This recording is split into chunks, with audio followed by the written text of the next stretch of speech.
Now that you've seen the pilot, I'm going to go ahead and show you some other versions of the game. Alright, so we're going to start off with primes are double, and in this version, if you get a prime number, which would be 1, 2, 3, 5, 7, 11, 13, 17, 19, 23, 29, and 31, those numbers are worth 2 points. Alright, so I rolled a 3, and a 1.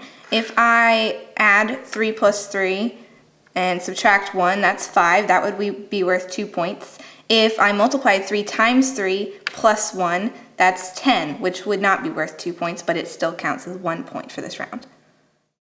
Another variation that we have is called squares, and in this version, you have to roll your dice and square at least one number in every equation.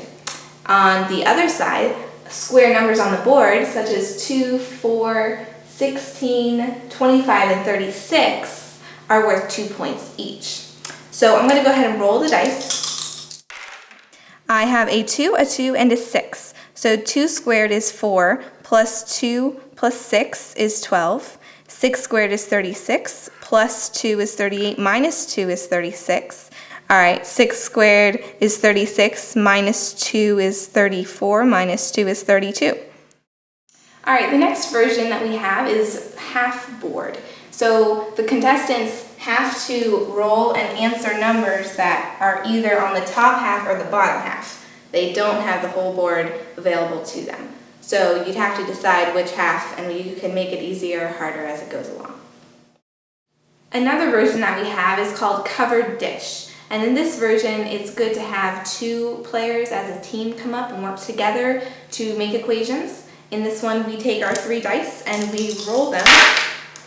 And the players have 5 seconds to look at their dice before they are covered by the moderator. And they have the rest of the 60 seconds to come up with as many equations as possible.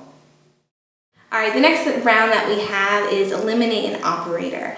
And you can eliminate any operation depending on which one. It could be harder or easier. Say if you eliminated addition, that would be very difficult, so you might want to put that at the end of the game, whereas if you eliminate multiplication, which is what we're going to show you here, it's a little bit easier, so you could put it towards the beginning. So I'm going to go ahead and roll my dice. Alright, I have a 3, a 2, and a 1. So without using multiplication, I'm going to add 3 and 2 plus 1 is 6. 3 minus 2 plus 1 is 2. 3 divided by 1 is 3 plus 2 is 5. 2 divided by 1 is 2 plus 3 is also 5, so that doesn't count. I think that's all I can get. Alright, the next version that we have is called extremes, and in this version, you must get one of the extremes on the board, 1 or 36, or else you lose half the points you've accumulated in that round. If you get both 1 and 36, you will get 2 points for each number. And this is a more intense version of the game, so it could be used in later rounds. Another version is sudden death. And in this, it's a very good tiebreaker version, or good to put at the end of the game because it is so difficult. In this version, the player rolls the dice and has 4 seconds to come up with an equation and an answer. If they do not come up with one in 4 seconds, the round is automatically over. If they do, it continues for as many 4-second increments as possible. Alright, and we've brought in Tobin here to play part of timer and moderator as I demonstrate how we work this round. 4 plus 2 plus 4 is 10. 4 minus 2 plus 4 is 6. 4 times 4 plus 2 is 18. 4 minus 4 plus 2 is 2.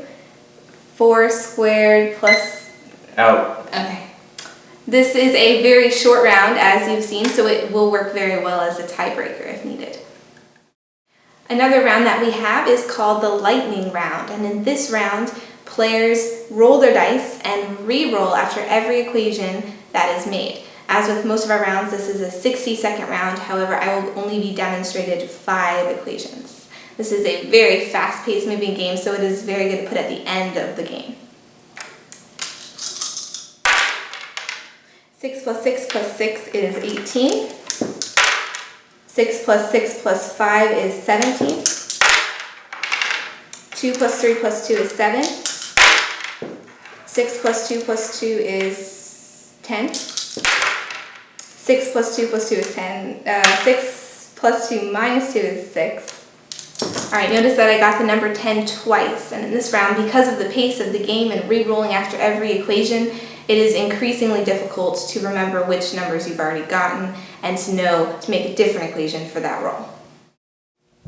Alright, there are lots of other versions of this game, such as using only evens and odds or odds in the game. You have to only get even numbers on the board, or you're forced to only get odd numbers. You could split the board into thirds, and you can only get numbers in that 1/3 of the board. You could use different rows, horizontal versus vertical. You could have one player from each team competing for the same board. Or you could have hot numbers in the board that are worth more points than others. So as you can see, there's an infinite number of ways to play this game that makes it interesting for each episode.